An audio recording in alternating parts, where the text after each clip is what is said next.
नमस्कार दोस्तों, Indian geography class में आपका स्वागत है। तो आज हम इंडियन ज्योग्राफी क्लास स्टार्ट करने वाले हैं। ठीक है, आते हैं टॉपिक पे अपने। तो हमारा टॉपिक है इंडियन ज्योग्राफी। तो हम इसमें ये पढ़ेंगे कि जो भारत है, तो भारत से जुड़ी हुई सारी चीजें पढ़नी है हमें। इसके फिजिकल ज्योग्राफी के बारे में पढ़ेंगे, इसके इकोनॉमिक, पॉलिटिकल, सारी कंसेप्ट, मतलब सारे एस्पेक्ट इसके जो है उसको हम कवर करेंगे। शुरुआत करते हैं फिर हम। Let's move to the class. जैसे आपको ये पता है कि भारत की लोकेशन क्या है। अगर हम ग्लोब की बात करें, अगर हम धरती की बात करें, जैसे अगर हम ये देखते हैं, जो अपना ये है अर्थ है, मान लीजिए अपना अर्थ है। ये आपको पता है इक्वेटर है, 0 डिग्री। और ये क्या है, ग्रीनविच मीन टाइम यानी जीएमटी। तो आपको पता है कि तो जो हमारा भारत की जो लोकेशन है ना, हमारे भारत की लोकेशन यहाँ पे कहीं है। ठीक है, इस जगह पे। यानी जो हमारा, अगर हम हेमिस्फेयर की बात करें, तो हमारा जो भारत है वो उत्तरी गोलार्ध में लाई करता है, मतलब नॉर्दर्न हेमिस्फेयर में। और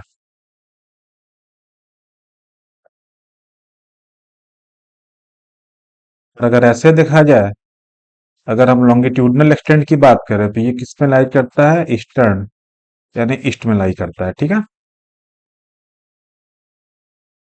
यानी जो भारत का, जो आपका एक्सटेंट है, अगर ऐसे देखा जाए भारत का एक्सटेंट क्या है, तो भारत की जो सीमा है ना, वो लाई करती है 8 डिग्री 4 मिनट नॉर्थ, यानी 8 डिग्री 4 मिनट नॉर्थ। एक मिनट।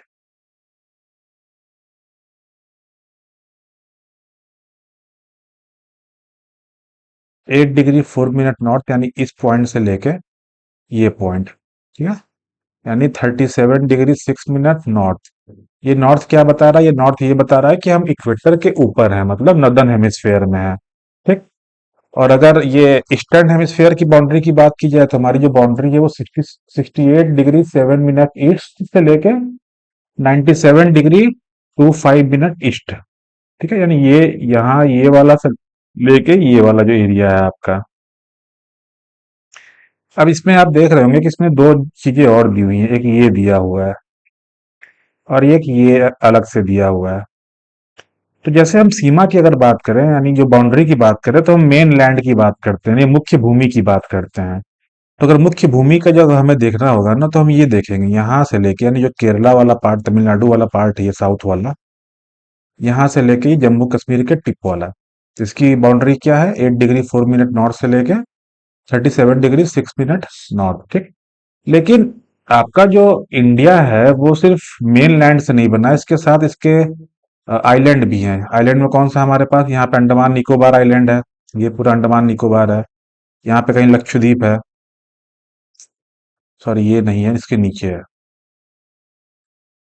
ये वाला एरिया कहीं लक्षद्वीप का है। ठीक है, जो अंडमान निकोबार वाला एरिया है ना, इसका जो सदर्न पॉइंट है, ये वाला पॉइंट, ये सबसे सदर्न हो जाता है, क्योंकि इससे भी साउथ है ये। तो अगर इसको कंसीडर करें, तो आपका जो ये बाउंड्री हो जाएगी वो 6 डिग्री 45 मिनट नॉर्थ से लेके 35 डिग्री 39 मिनट नॉर्थ तक हो जाएगी। और ये 35 डिग्री 39 मिनट नॉर्थ, ये नया बाउंड्री किया, क्योंकि किताबों में 37 डिग्री 6 मिनट नॉर्थ लिखा रहता है। तो ये इसलिए दिया हुआ है, इसका कोई मतलब नहीं है, लेकिन समझने के लिए बस आप जान लीजिए कि ये जो इंडिया का पार्ट है ना, जैसे ये जो जम्मू जम्मू कश्मीर वाला एरिया है, आपको पता है कि हमारा बॉर्डर डिस्प्यूट चलता है। ये वाला जो एरिया है, लगभग ये वाला, ठीक है, तो ये वाला एरिया आपका पीओके का है, यानी ये पाकिस्तान के पास इस समय कब्जे में है। इसको बोलते हैं पाकिस्तान ऑक्यूपाइड कश्मीर।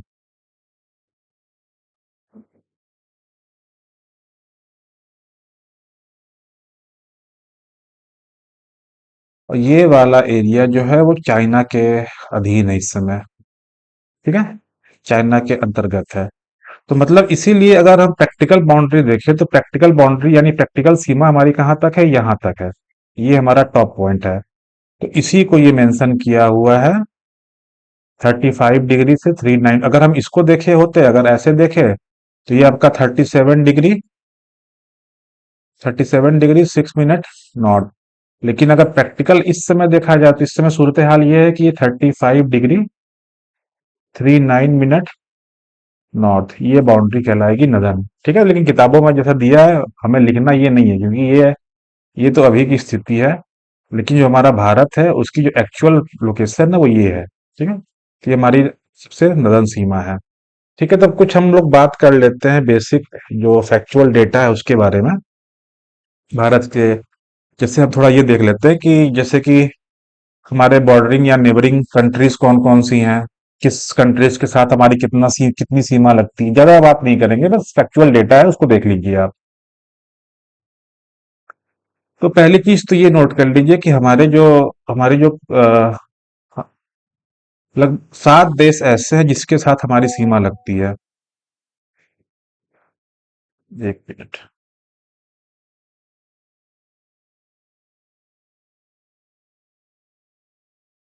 7 देशों के साथ हमारी सीमा लगती है। पहला देश कौन सा है आपको पता है? पाकिस्तान। ठीक। उसके ऊपर हम देखें तो अफगानिस्तान पड़ेगा। अब इस पे मैं आऊंगा, लोग कहते हैं कि अफगानिस्तान का बॉर्डर कहाँ टच होता है इंडिया से, उस पर मैं डिस्कस करूंगा। पाकिस्तान, अफगानिस्तान, उसके बाद देखिए तो चाइना। ठीक है, फिर नेपाल, फिर आपका कौन सा है? भूटान, फिर म्यांमार, लास्ट में बांग्लादेश। इन 7 देशों के साथ हमारी सीमा लगती है। ठीक है, अब कुछ फैक्चुअल डेटा है उस पर थोड़ा ध्यान दे देते हैं। फैक्चुअल डेटा क्या कहता है? देखिए, अगर हम सीमा की बात करें, बाउंड्री की बात करें,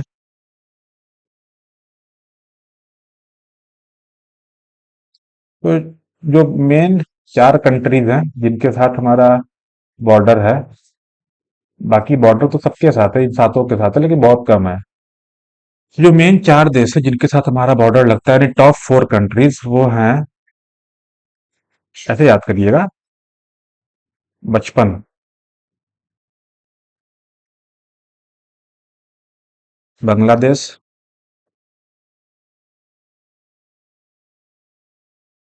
चाइना, पाकिस्तान और नेपाल। और ये सीरियल ऑर्डर में है। सबसे ज्यादा बॉर्डर किससे है? बांग्लादेश के साथ, उसके बाद चाइना के साथ, तीसरे नंबर पे पाकिस्तान और चौथे नंबर पे नेपाल। ये कभी कभी वन लाइनर पूछ सकता है एग्जाम में। तो ये मैंने डिटेल दे दिया है कि बांग्लादेश के साथ हमारी बाउंड्री है लगभग 4096 किलोमीटर। चाइना के साथ हमारी बाउंड्री है 3488 किलोमीटर। पाकिस्तान के साथ हमारी बाउंड्री है 3323 किलोमीटर। और चौथी जो सबसे ज्यादा बाउंड्री हमारी है वो है नेपाल के साथ 1751 किलोमीटर। अब मैंने बात की थी इसके पहले कि अफगानिस्तान के साथ हमारी कौन सी बाउंड्री लिखती है। ठीक है, तो इसका तो कभी नाम ही नहीं आता। ठीक है, हमें पता है कि चाइना के साथ, पाकिस्तान के साथ, बांग्लादेश, नेपाल, म्यांमार, भूटान, लेकिन कभी हम अफगानिस्तान का नाम नहीं सुनते हैं। रीजन क्या है? रीजन ये है कि ये मान लीजिए आपका जम्मू कश्मीर वाला एरिया है। इसको मैप में समझते हैं, ज्यादा बेटर होगा। ठीक है, मैप ओपन कर लूं मैं यहाँ पे।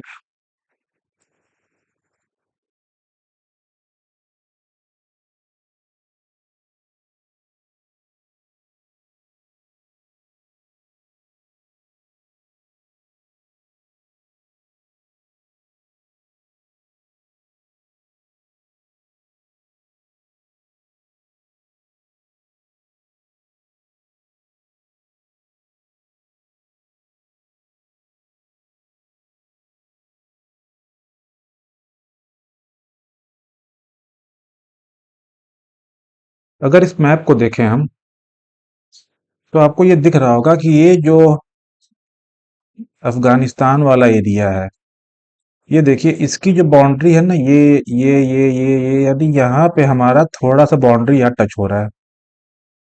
ठीक है, यानी ये वाला जो पार्ट है ये टच हो रहा है। लेकिन प्रॉब्लम क्या है ना कि ये जो पार्ट है जो टच हो रहा है, ये पड़ता है आपका पीओके वाले एरिया में, पीओके एरिया में पड़ता है। इसलिए ये हमारा बाउंड्री तो है, नो डाउट इंडिया का ये बाउंड्री शेयर कर रहा है अफगानिस्तान, लेकिन एज पर नाउ यानी अभी के हिसाब से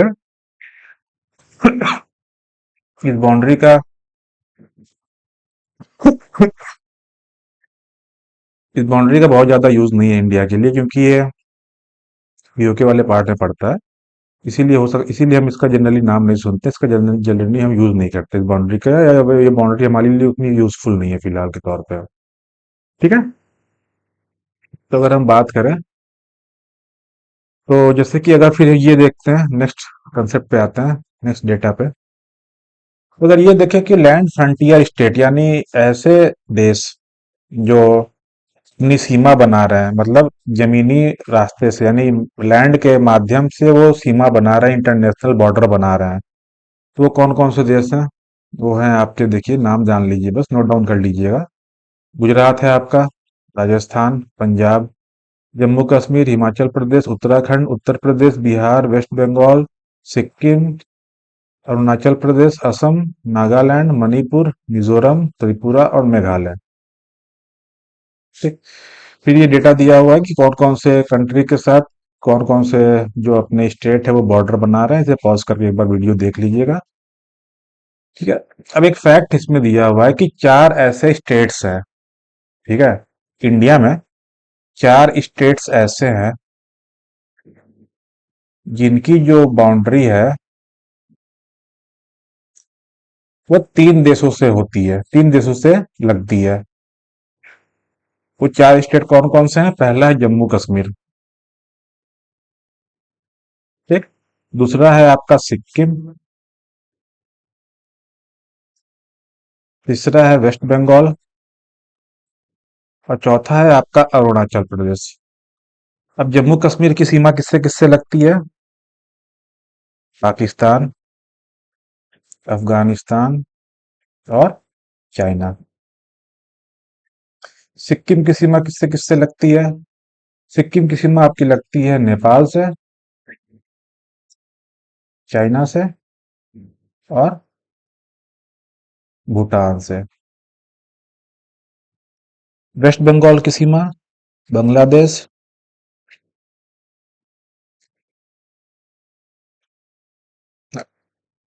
नेपाल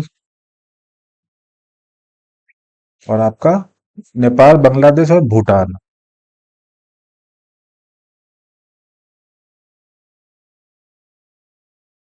इसी तरह अरुणाचल प्रदेश की सीमा लगती है आपकी भूटान से, म्यांमार से और चाइना से। ठीक है। ये तो कुछ फैक्चुअल डेटा थे आपके। जब हम बात करते हैं, अब आते हैं सीधे अपने मेन मुद्दे पे, मेन पॉइंट पे जो हमें पढ़ना है। तो अगर हम भारत की बात करें, तो भारत का अगर प्राकृतिक विभाजन हम देखें, तो भारत का प्राकृतिक विभाजन पांच कैटेगरी में किया गया है।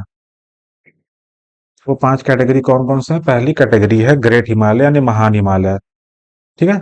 दूसरा है उत्तर का मैदानी भाग, तीसरा पेनिनसुलर प्लेटू यानी प्रायद्वीपीय पठार, चौथा कोस्टल प्लेन यानी कोस्टल रीजन वाला क्षेत्र, चौथा आइलैंड। एक डिवीजन और कर सकते हैं आप इसमें, लेकिन वो जो डिवीजन है वो पेनिनसुलर यानी प्रायद्वीपीय पठार वाले एरिया में ही पड़ता है, जिसमें ना इसमें आपका कौन कौन से आता है? वेस्टर्न घाट और ईस्टर्न घाट, ईस्टर्न घाट। यानी ये दो जो है ना, इसको हम अलग से नहीं पढ़ेंगे, इसको पेनिनसुलर प्लेटू यानी प्रायद्वीपीय पठार वाला जो क्षेत्र है उसी में पढ़ लेंगे। ठीक है। तो अगर मैप के माध्यम से हम समझना चाहें जो ज्योग्राफिकल डिवीजन है, तो ऐसे समझ सकते हैं।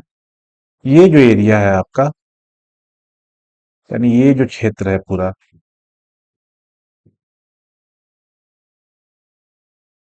ये क्षेत्र आपका कौन सा हो गया? हिमालय वाला, ठीक। उसके नीचे बचा बचा ये एरिया,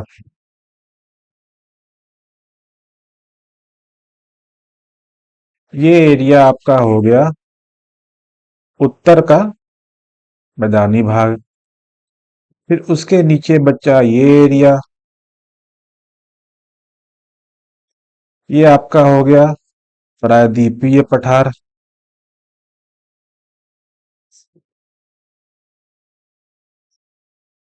उसी में हम लोग ये वेस्टर्न घाट और ये ईस्टर्न घाट भी उसी में हम लोग पढ़ लेंगे। ठीक है।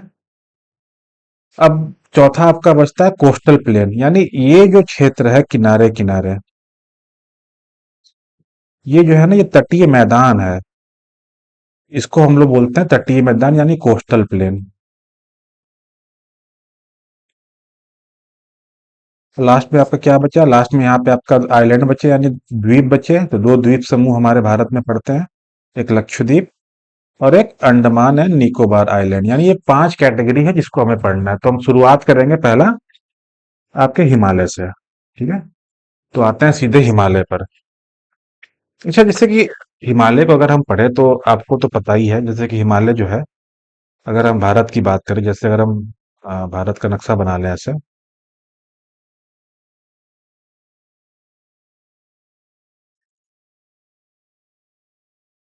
एक मिनट में इसको सही से बना लो, क्योंकि थोड़ा कुछ जरूरत पड़ेगी समझने की।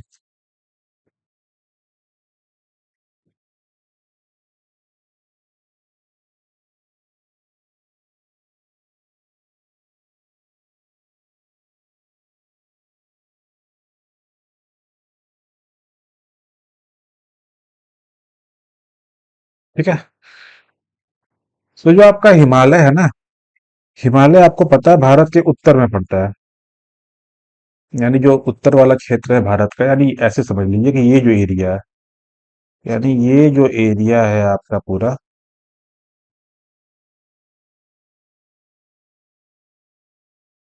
ये पूरा एरिया आपका है हिमालय का पार्ट। ठीक। तो हिमालय जैसे, हिमालय के बारे में कुछ और चीजें आप जान लीजिए। जैसे हमने उस दिन बात की थी कि हिमालय बना कैसे है। तो हिमालय का जो हमने बनने की बात की थी, तो हमने प्लेट टेक्टोनिक्स में देखा था कि एक एशिया लैंड मास था। ठीक है। एशिया था, जो एक क्या था, एक कॉन्टिनेंटल प्लेट था। कॉन्टिनेंटल यानी एक महाद्वीपीय प्लेट था। कॉन्टिनेंटल प्लेट था, कॉन्टिनेंटल प्लेट। और नीचे से आके क्या होता है कि प्लेट आके टकराती है इससे। इस प्लेट का नाम क्या था? Indo Australian plate. तो जब प्लेट ये बीच में, ये क्या है? ये है समुद्र आपका, कौन सा है? टेथिस सागर। ये जब प्लेट आके इससे टकराती है, यहाँ से जब टकरावट होती है, जैसे जब ये प्लेट आई, टकराई, अब क्या हुआ? ये कुछ, मतलब कुछ ऐसे जाके फॉर्मेशन हो गया। तो इस वाले क्षेत्र में क्या हुआ? पहाड़ बने। टकराने से क्या हुआ? वो लैंड मास ऊपर उठ गया, यहाँ पे क्या बने? पहाड़। इन्हीं पहाड़ को कहा जाता है हिमालय। ठीक। अब ये हिमालय बने। अब हिमालय के बारे में कुछ चीजें और हैं कि जैसे कि जो हिमालय का जो आप देखेंगे, जैसे मैप में अगर मैं दिखाऊं आपको, तो जो हिमालय है ना, वो आप देख रहे हैं ये ऐसे है, मतलब कुछ झुका हुआ, मतलब एक कॉन्वेक्स शेप है, सीधा नहीं है ये, ऐसा है। ठीक है, ऐसे बेंड है, टेढ़ा कुछ है। तो ऐसा क्यों हुआ? ऐसा इसलिए हुआ ना, क्योंकि ये जो आपका जो ये जो इंडो ऑस्ट्रेलियन प्लेट था, ये इंडो ऑस्ट्रेलियन प्लेट था ही ऐसा, ये कुछ ऐसा बेंडेड फॉर्म में था। तो जब ये टकराया, यानी जब ये टकराया, तो ये जो हिमालय बना, ये कुछ ऐसा बेंडेड फॉर्म में बना। लेकिन ये जो बेंड है, यहाँ पे और यहाँ पे बेंड है, बीच में थोड़ा सा दबा हुआ है। तो इसलिए जब ये टकराया जाके प्लेट से, और continental plate, Asia continental plate से, तो यहाँ पे और यहाँ पे ज्यादा फोर्स लगा। ठीक। तो यहाँ पे ज्यादा फोर्स लगा। तो यहाँ पे जो कहते हैं ना कि आपका जो आज भी क्या हो रहा है, कि मैंने आपको उस दिन कहा था कि जो आज भी जो ये प्लेट है, ये आज भी पुश कर रही है। ये प्लेट आज भी जो एशियन प्लेट है उसको पुश कर रही है, उसके नीचे उसको दबा रही है। तो सबसे ज्यादा फोर्स यहाँ पे लगेगा, क्योंकि ये पॉइंट ऑफ, कहते हैं ना कि एक्शन या पॉइंट ऑफ कांटेक्ट यही है। ये वाला पार्ट आज भी सबसे ज्यादा उठ रहा है, यानी इसकी हाइट ज्यादा बढ़ रही है।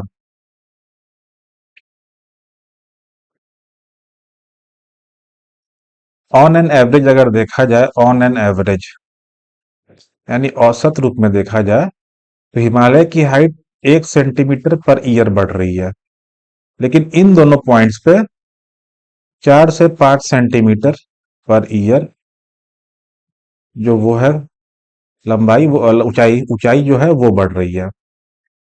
ठीक है, तो ये बेसिक चीजें हैं कि हिमालय क्या है, कैसे काम किया, कैसे ये बना। इसके बारे में हम पढ़ चुके हैं कि हिमालय का फॉर्मेशन कैसे हुआ था। अब हम आते हैं कि हिमालय जो है, जो ये पर्वत है, ये जो पहाड़ की जो श्रृंखला है, पर्वतमाला है, ये एक्चुअली है कैसी। तो उसको समझने के लिए पहले हिमालय का स्ट्रक्चर समझ लें। तो हिमालय का स्ट्रक्चर कुछ ऐसा है, ठीक है, जो आप देख रहे हैं अपने सामने। हिमालय जो है, जो हिमालय पर्वत श्रृंखला या पर्वत श्रेणी है, वो 3 पार्ट में डिवाइडेड है। यानी 3 पैरेलल रेंजेस हैं, यानी 3 रेंजेस हैं। जो पहला रेंज है, यानी जो पहला वाला है, उसको बोलते हैं ग्रेटर हिमालय। क्या बोलते हैं? बृहद हिमालय। यानी सबसे ऊपर, यानी सबसे नॉर्थ में जो है, ये है आपका बृहद हिमालय, यानी ग्रेटर हिमालय। उसके नीचे है आपका लघु हिमालय। बीच वाला जो मतलब रेंज है, इसको बोलते हैं लघु हिमालय, और इसको हिमाचल रेंज भी कहते हैं। ग्रेटर हिमालय को बृहद हिमालय हिंदी में कहते हैं, और इसको हिमाद्री भी कहते हैं, ठीक है। फिर जो बीच वाला है उसको बोलते हैं लघु हिमालय, यानी लेसर हिमालय, और इसको हिमाचल भी कहते हैं, यानी हिमाचल श्रेणी कहते हैं। तो सबसे लास्ट में जो है वो आपको दिख रहा होगा, वो है शिवालिक।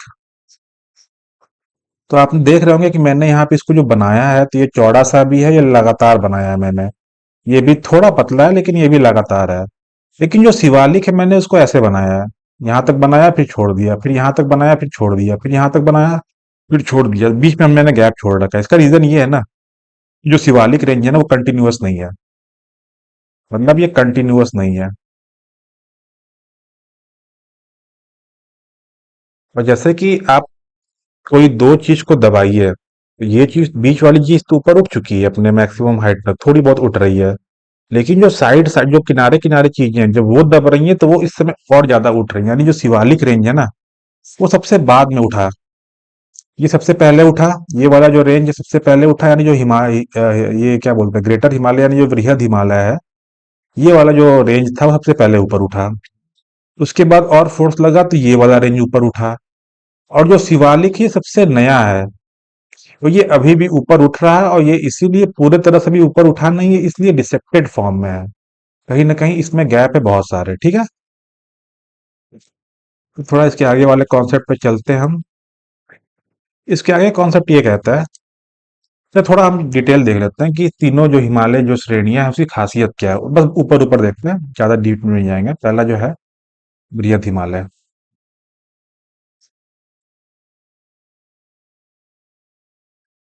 इसकी खासियत ये है कि ये सबसे ज्यादा ऊंचा है। मतलब इसकी जो एवरेज हाइट है, 6,000 मीटर है। एवरेज हाइट मतलब औसत जो ऊंचाई है, ये 6,000 मीटर है।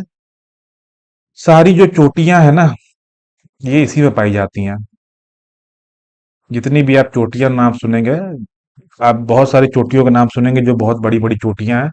जैसे अगर हम नाम देखें, तो जैसे आपका माउंट एवरेस्ट है। माउंट एवरेस्ट, ठीक।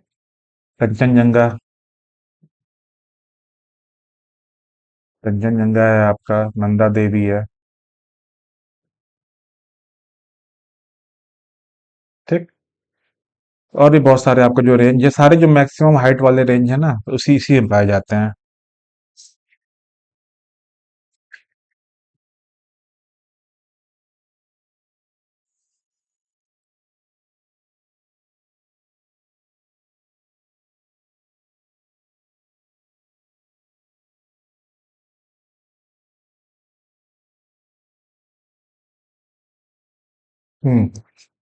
कहा था मैं, हाँ। और एक खासियत इस रेंज की और है। इस रेंज की खासियत ये है, जिसे आप ऐसे समझ लीजिए कि ये 3 रेंजेस हैं। एक रेंज, ठीक, उसके नीचे एक रेंज है, और यहाँ पे क्या है, शिवालिक है। यानी ये कौन सा है? बृहद हिमालय। ये हिमाचल, यानी बीच वाला। और ये शिवालिक। तो बृहद हिमालय खासियत ये है कि ये जो पर्वत चोटियां इस पे है, ये बहुत ऊंची ऊंची हैं। और इनका जो स्लोप है, यानी जो ढलान है ना, बहुत तीखा है। तीखा इन द सेंस कि कुछ ऐसे है, यानी यहाँ पे आप कोई रोड रोड नहीं बना सकते ऊपर चढ़ने के लिए, इतनी तीखी है। जबकि हिमाचल वाले श्रेणी की खासियत क्या है कि यहाँ जो ढलान है, ये ढलान कुछ ऐसे है, तो यहाँ पे आप काट के आराम से रोड बना सकते हैं। तो ये थोड़ा सा डिफरेंस आता है कि जो ग्रेटर हिमालय यानी जो बृहद हिमालय है, वहां पे ये पॉसिबल नहीं है कि आप उसको काट के रोड बनाए, जबकि हिमाचल वाले श्रेणी में ये पॉसिबल है। शिवालिक में तो पूछना ही नहीं है, वो तो अपना भाई है, अभी उठ ही रहा है वो बेचारा, संघर्ष कर रहा है। ठीक है, आगे बढ़ते हैं। अब जो, अच्छा आपने नाम सुना होगा कि बहुत सारे जो दर्रे होते हैं, ठीक है, आपने दर्रों का नाम सुना होगा। दर्रे माने पास, पास यानी रास्ता। जैसे ये हिमालय है, मान लीजिए ये पहाड़ है, कोई कोई पहाड़ों की वो है, पर्वतमाला है। ठीक, इसके पीछे का एरिया ये है, इसके आगे का एरिया ये है। हमें पॉइंट वन से पॉइंट टू जाना है, तो हमें ऐसे घूम के जाना होगा। ठीक है, लेकिन अगर कहाँ कहीं पर, यहाँ कहीं अगर कोई रास्ता मिला, यानी कोई ऐसी दर्रा या कोई रास्ता मिला, कोई जगह मिली, कोई, उसको हम बोलते हैं दर्रा। और ये दर्रे कैसे होते हैं? ये नेचुरल होते हैं, प्राकृतिक। और इन्हीं को इंग्लिश में कहते हैं पास, और लोकल लैंग्वेज में कहते हैं ला। ला यानी पास। इसीलिए जो भी आप दर्रों का नाम सुनते होंगे, तो उसके नाम में देखिए ला लगा रहता है। नाथुला, जलेपला, सिपकिला, बोमदिला। ठीक है, तो वो ला का मतलब होता है पास, यानी दर्रा यानी रास्ता। कुछ इंपॉर्टेंट जो दर्रे हैं उनको देख लेते हैं। मैप में आप समझते हैं मैप में ये कहाँ लोकेटेड है। तो ये जो दर्रे हैं ना, ये बेसिकली आपके बॉर्डरिंग वाले एरियाज में है। ठीक है, यानी बॉर्डरिंग वाले एरियाज का मतलब क्या हुआ? सबसे नॉर्थ में हुए इंडिया के सबसे नॉर्थ वाला पार्ट कौन सा है? ग्रेटर हिमालय का। तो ग्रेटर हिमालय के पार्ट ही है। तो अगर हम बात करते हैं हिमाचल, जम्मू कश्मीर की, तो कई सारे दर्रे जो आप देख रहे हैं, या नाम लिखे हुए हैं सारे, कुछ इंपॉर्टेंट दर्रे जो ध्यान रखिएगा, जिनका काम पड़ता है। जैसे कि एक है बनिहाल पास देखिए यहाँ पे, ये नाम रखिएगा। जोजिला, पीर पंजाल पास। ठीक है, और जो काराकोरम पास तो मान लीजिए हिमालय का पार्ट नहीं है, ये काराकोरम रेंज का हिस्सा है। मैं अभी बताया नहीं मैंने, जब मैं लास्ट में कंक्लूड करूंगा हिमालय को, तो मैं बता दूंगा कि जो हिमालय है ना, हिमालय के ऊपर यानी हिमालय के नॉर्थ में भी पर्वतमालाएं हैं, पर्वत श्रृंखलाएं, जो आप नाम सुनते होंगे, जैसे लद्दाख है, ठीक, जस्कर है, काराकोरम है। तो मैंने तो ये तो बता दिया कि हिमालय कैसे बना। हिमालय जब दो प्लेट टकराए तो हिमालय बना। तो फिर ये जो पहाड़ है, ये पहले से वहां कैसे है? ये कैसे बने? ये कहाँ से पैदा हो गए? हिमालय तो हमें पता चल गया हिमालय कैसे बना, लेकिन ये जो लद्दाख, जस्कर, काराकोरम, ये कहाँ से बने, ये कब बने? उनके बारे में बता दूंगा। छोटा सा ही चीज है, वो प्लेट टेक्टोनिक्स से ही कंसर्न है, इसी से जुड़ा हुआ है। ठीक है, तो ये तीन चार पास हुए, ये बुर्जी पास, ये भी याद रखिएगा। अगर उत्तराखंड की बात करें, तो उत्तराखंड में एक पास है आपका ये सीप किला। सीप किला इसलिए इंपॉर्टेंट है क्योंकि यहाँ से सतलज नदी भारत में इंटर करती है। सतलज नदी क्या करती है? भारत में एंट्री मारती है।